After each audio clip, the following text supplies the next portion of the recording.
Magandang araw mga kaibigan. Oras na para malaman ang mga impormasyong pampubliko na hindi nyo dapat palampasin. Mga katanungan sa paglilingkod bayan, bibigyang linaw at sasagutin. Ito ang programang tututok sa mga talakayan patungkol sa usaping pangserbisyo. Hatid namin yan dito po sa Public Demand.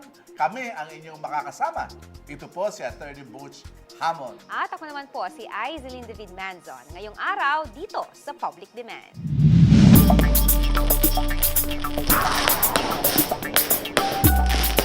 Napakagandang pagmasdan ng mga makukulay na pailaw sa kalangitan sa tuwing sasalubungin natin ang bagong taon. Kasabay rin ito ang napakaraming nadidisgrasya, dulot ng maling paggamit ng paputok. Kaya naman ngayong araw sa Public Demand, kasama ang Department of Health, tatalakayin ang mga dapat nating tandaan at gawin sa oras ng sakuna na dulot ng paputok. Ngayong araw na ito, para samahan tayo sa ating talakayan patungkol po sa mga paputok, pag-iwas sa paputok ngayong Pasko at bagong taon. Narito po si Miss Teresa Marie Bondok, ang Health Education and Promotion Officer 3 ng Department of Health Region 3. Yes, Si Ma'am Tet. Yes, magandang araw po sa inyong lahat. Maganda na naman itong ating topic, patungkol sa iwas paputok Paputok. ngayong Yes. Pasko at bagong taon. I think matagal na po itong mga programa din ng Department of Health. Yes. 2014 po ba, ma'am? Hindi ako nagkakamali. Or 1994. Matagal-tagal na rin yung ating matagal na po. programa. And I hope talagang malaki na rin yung ating pong mga naitulong sa ating pong mga kababayan para maging safe, ligtas Yes. sa pagsalubong po sa bagong taon. Pero bago yan, ma'am, bago Yes, natin pag-usapan opo. yung iwas paputok, i-share nyo muna po sa ating pong mga manonood itong inyong mandato patungkol dito po sa ating pong topic din. Okay, so syempre po ang mandato ng Kagawaran ng Kalusugan ay maging ligtas po ang ating mga mamamayan, no? Lalong-lalo na ngayon sa panahon ng Kapaskuhan. Dapat po maging ligtas sila sa anumang sakuna o sakit, no? Dahil pinoprotektahan po natin ang mga buhay ng bawat Pilipino. Tama.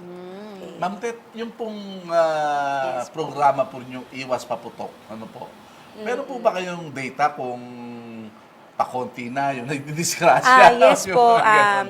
Actually po sa ating dato ng 2017 compared to 2016 na dato, bumaba po talaga sila. Actually, meron po tayong recent data po, yung data natin noong 2017. Okay. Bumaba po tayo ng 76% lower Aba, laki mo cases na. po. From 2000. From 2016 to 2017. Okay. So from 2016, meron po tayong 125 cases.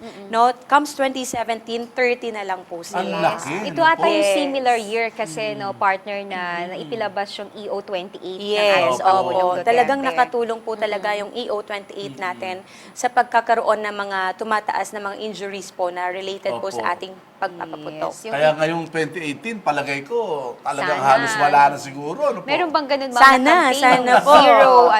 Zero or Firecracker parang injuries. Yes. injuries. Yun po ang ating hino-hope sana no, Oo na nga. mangyari po this year. No, and the coming years.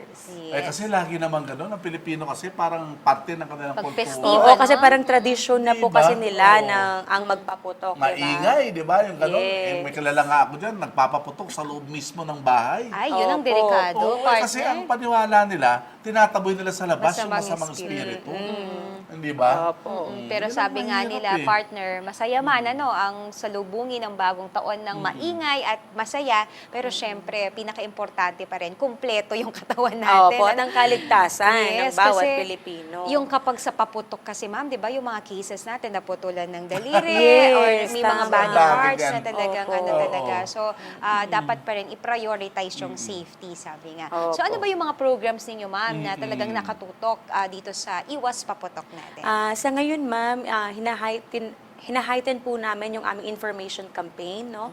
Sa wag pong paggamit ng paputok. Kung hindi, gamit na lang po tayo ng mga alternative devices tulad ng torotot.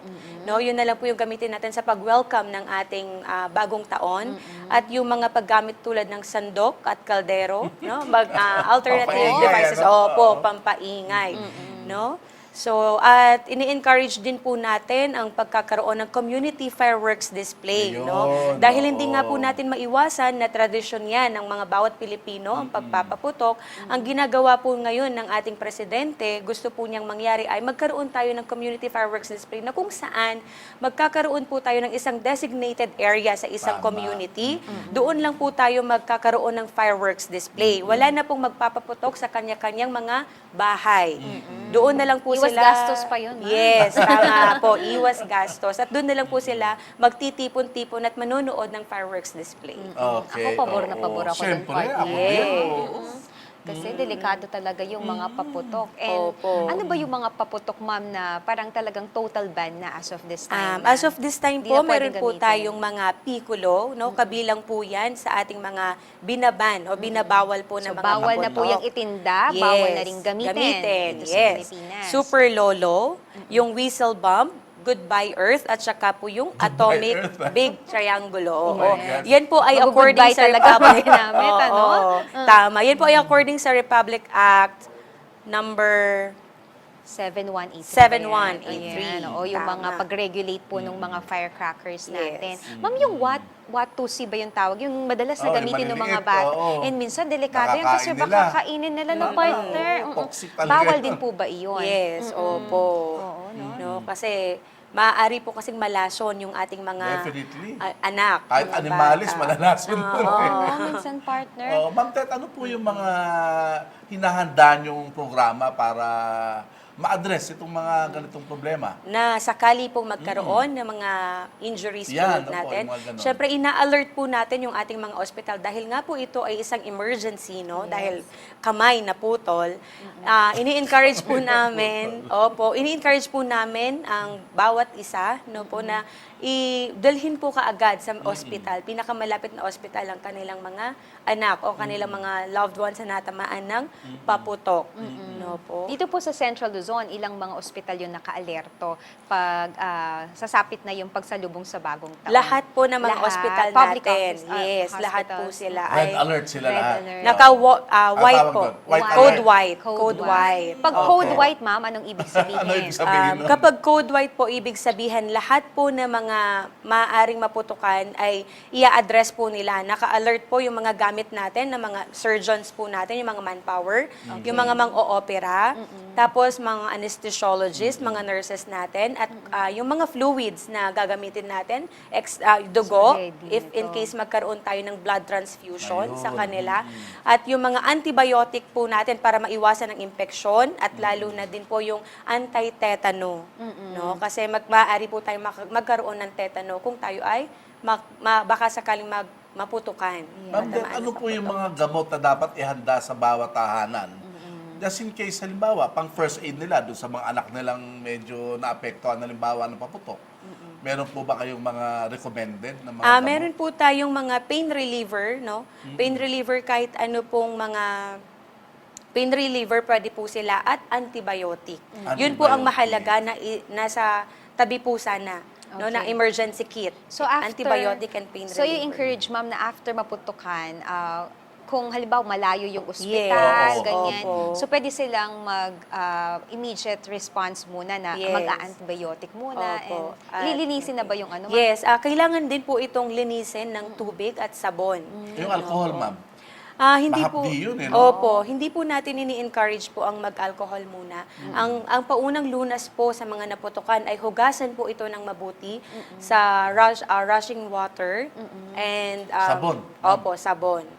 Pagkatapos po nun, Tapos, maaari nyo po kung I-bandage na ba yun? Opo, Okay. babalutin nyo po siya para po ma-prevent po yung infection. Okay, oo. At least may mga initial Oo, na, yung kung mga talagang first hindi aid. po mapigilan ang magpaputok, Opo. at least kung sakali man, pero wag naman po sana, ano, Oo nga. na may mangyaring ganito sa pamilya nyo, maganda ready rin naman, ano, kung Yes, sakali. tama. Yes. Ang gusto ko lang Marami balikan ganyan. yung mga stats sa mga victims. Ano po yung, di ba, nabanggit nyo na bumaba na, ano? Oo. Karaniwan po, ano ba, lalaki, Yan. bata, matanda, Lalaki babae? po. Okay. Karaniwan pong natatamaan ay mga lalaki. Tapos, ang range po natin, age range na laging natatamaan ay nasa 4 to 54 years old. Pero ang ating median po, yung 11, mga bata, no, okay. 11 years old. Yun talaga, no? Yung mga Yes, bata talaga, yung mga opo. curious kasi, di ba? Opo. Oo. Miss Tet, meron ba kayong campaign din na halimbawa sa mga saris? Kasi yung bata, nakakabili Oo. yan sa pinakamalapit na store. Oo, Halimbawa sa Rizari tama. store, dyan available yung mga ano. Meron ba kayong kampanya na bawal muna ipagbenta Yan po yung dyan? kampanya na parang joint project po dapat with the other government agencies, no po, katulad ng DILG, PNP, no po, kasi sila po yung PNP po, sila po yung huhuli or magbaban, no, at kung may nakita po silang nagtitinda na nakaban na mga puputok, sila po ay mahuhuli, no, opo. Yun kasi ang ano At kasi ang partner. DILG naman po, ini-encourage po lahat, hinihikayat lahat ng ating mga mayors or mga local chief executives na magkaroon or magpasa po ng ordinance. ordinansa. Opo. Na i-promote po ang community fireworks display at iban ang pagbebenta ng mga paputok. Yes, ano po. Kaya Kasi dapat talaga tulong-tulong eh, di ba? Yes, Hindi lang isang ahensya yung Oo. kayang mag-solve nito. Yes. And of course, syempre, hinihikay din po natin yung participation ng ating mga kababayan. Kapag may ganito ng mga instructions, information drive, dapat sumunod po tayo. At Tama. yan, partner, sa ating Yes. pagbabalik, syempre, dadako na tayo sa mga katanungan ng ating mga kababayan sa tanong ng publiko. Dito pa rin po yan sa Public Demand.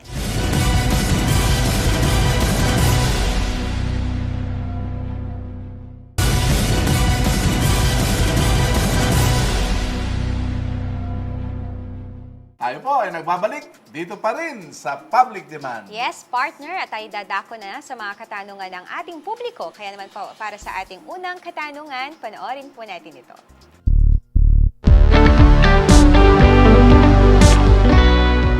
Hi, I am Dayan Salonga. Tanong ko lang po sa inyo kung anong dapat gawin matapos masugatan dahil sa paputok.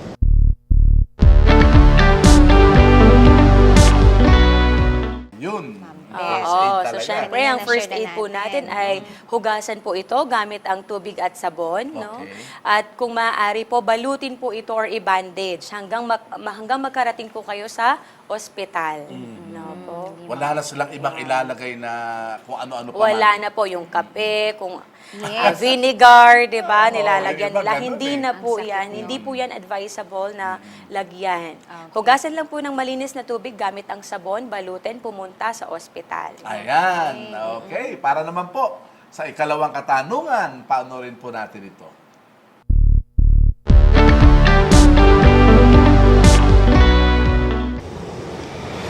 Magandang umaga, sir. Bakit po noong nakaraang bagong taon naputukan po ang kapatid ko? Pero pagdala po namin sa hospital ay hindi siya agad inasikaso at galit pa po ang mga staff ng hospital. Paano niyo po ba ina-assist ng tama ang mga pasyente sa ganitong klaseng sitwasyon? Salamat po.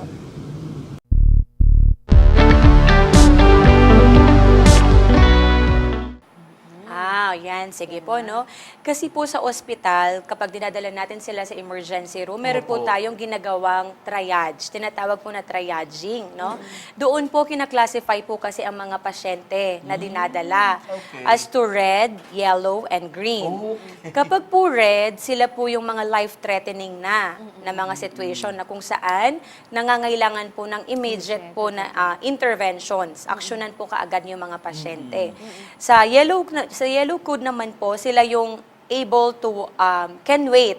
Cannot walk or cannot walk pero able to wait po sila. Nasugatan pero makakapaghintay na before po sila bigyan ng action or interventions. Okay. At yung sa green naman po, sila yung mga walking wounded. Nasugatan pero nakakalakad pa sila.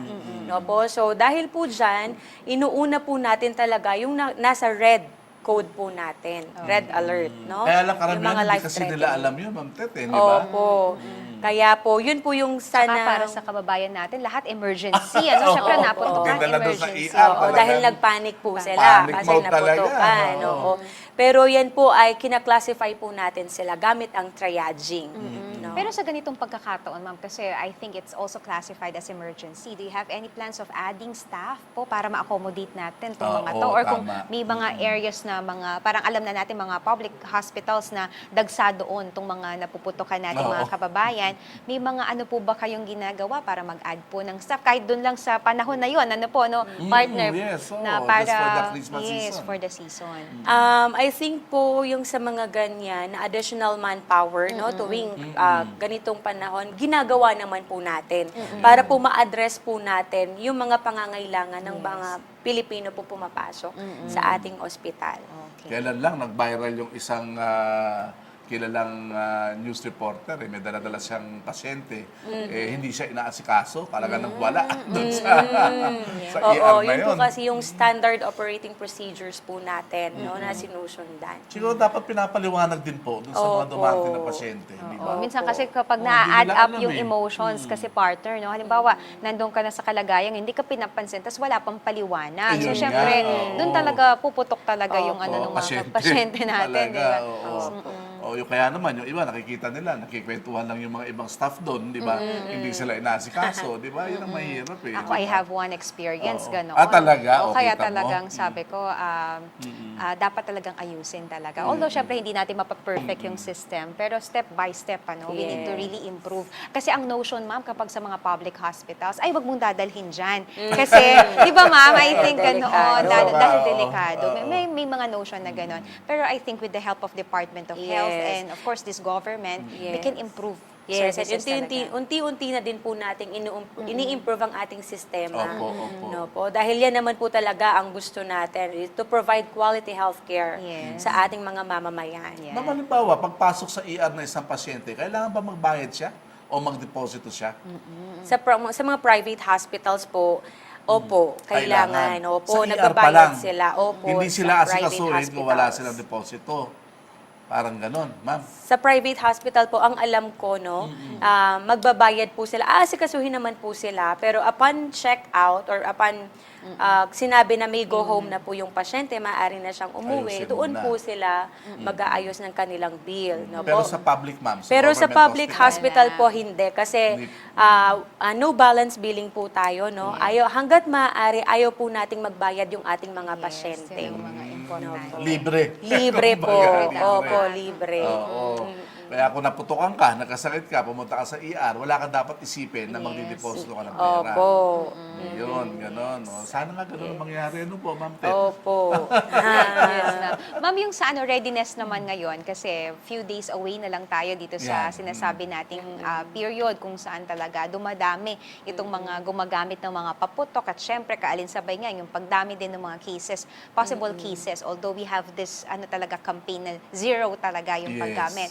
Kumusta naman yung paghandaan natin ngayon, ma'am? As early as now, kumusta po yung ating parang abiso sa ating po mga hospitals din naman? Kasi baka ngayon pa lang, Oo, partner, exactly. wala pa mang salubong, Oo. may mga kaso na. Andyan na. Opo. Actually po, ang ating HEMS po or yung mga nag-a-attend po sa mga emergencies no sa ating agency po ay talagang kinakausap, nakikipag-coordinate na po as early as now sa ating mga ospital para maging ready na po sila pagdating ng ating Christmas season. Okay. Opo. Yung kanina kasi nabanggit ni partner, yung mga barangay health officers. Officers, Sila ba, oo. ma'am, dapat sila din ang unang respondent dun sa or not necessary? Meron po tayong yung mga tinatawag nating mga rural health units, no po, yun yung mga nasa barangay po natin or munisipyo po natin. Sila po yung naka-alert po, meron po tayong standby na nagjo-duty sa kanila Okay. in times of this season, in this season po. Okay. Ma'am, yung mga barangay health units na yan, meron ba silang mga first aid kits? Opo. Yan Meron po din ang sila. mga naka-ready nila, no?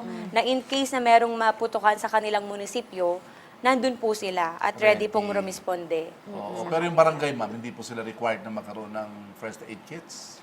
Required po. Required din sila. Yes, opo. Sine-check Para din natin ng immediately, di ba? Department of Health yun, Oo, kung meron meron. po Ma'am, sila. pahabol lang, yung may sinasabi kasi yung sky lanterns, allowed Okay. ba yun na Kasi before may mga issues naman. Although I think sa Bureau of Fire ito, yung mga nasusunugan, ganoon. Oo. Sky lanterns sa Pinagbawal mga... ba yan, ma'am? Hindi naman. Or pwede, pero dapat tama yung paggamit. Opo, dapat tama ang paggamit at dapat po yung mag-iilaw ng ating paputok ay talagang yung professional po Professionals na tao. No, hindi lang po tayo basta-basta mag-iilaw. Oo, kasi Pero ma'am, yung quitis, bawal talaga na. quitis, oo. Yung quitis po natin, Bakit po ba yung Tagalog ng Kuwaitis? Ay, yung English. Yun yung mga pumuputok sa taas, di ba? Oo, yung parang pag ganun ata, pag ganun ma'am. pahaba. Pero iba't ibang klase ata yun, no, partner? Oo. Parang may sobrang lakas. Minsan kasi parang Yun nga, bomba oo, talaga pag narinig oo. natin. Or may Pag mga pumutok classifications. na siya. Ano. Yun yung talagang sumusulpot pataas. Oo. Ganun. Nakakatakot yun, partner. Kasi di ba may tail siyang Yes, ganon? yes, ang, yes. ang ako kinakabahan ako pag may ganon kasi baka bumalik. Bumalik. Kasi yung pressure niya, partner, di ba, pumatong. Pero sabi naman nila hindi daw. Pero Oo, syempre hindi pero pa rin may na- pangyayari Oo, may na pangyayari. ikaw Tapos ang makatusok pupuntahan. ng ano, no? Oo. Actually po, yung mga pinahihintulutan lang po natin na firecrackers na maaaring gamitin ay itong mga sumusunod. Yung baby rocket, bawang, small triangulo, pulling of strings, and paper caps, El Diablo, Watusi, Judas Belt, Skyrocket, ayun po, Quitis, so at pwede pa. other types that are equivalent in explosive content. Ayun. Oh, ingat lang sa paggamit. Yes, ingat lang po. At saka kapag ma'am hindi pumutok, minsan kasi binabalikan pa. No? Talaga. So, Ah, oo, no, paalala din. Lalo yung po mga na- bata, di ba? Tinatak-tak-tak-tak. Sayang Oo, daw kung eh, hindi siya kasi pag pumutok, hindi. di ba po, babalikan niya. So, yan, ma'am. Thank you so much po Opo. for really parang coming over and really sharing those vital information sa ating mga Opo. kababayan. Meron po ba Yes. kayong panghuling paalala sa ating po mga manonood? Yes, so pinapakiusap po namin no na mag-join po sila or sumali po sila sa ating community fireworks display, no. Wag na po kayong magpaputok sa inyong mga kanya-kanyang bahay. Kung hindi, Tama. sumali na lang po kayo sa ating community fireworks display na i-organize po ng inyong mga mayor or inyong mga local chief executives Ayan. bawat munisipyo. Okay. No, po. Maraming salamat, Ma'am Tet, sa Yes, pagsama dito sa okay aming po, talakayan Ma'am ngayong Tet. umaga. Okay, maraming salamat din po sa inyo. Patuloy pa rin kami magbibigay ng mga impormasyon na ating tututukan at hihimayin dito po sa ating programa. Hanggang sa muli po nating pagsasama-sama, kami po ang inyong lingkod. Ako po si Aizelyn David Manzon. At ako naman po, si Attorney Butch Hammond, at ito po ang Public Demand. Magandang araw po.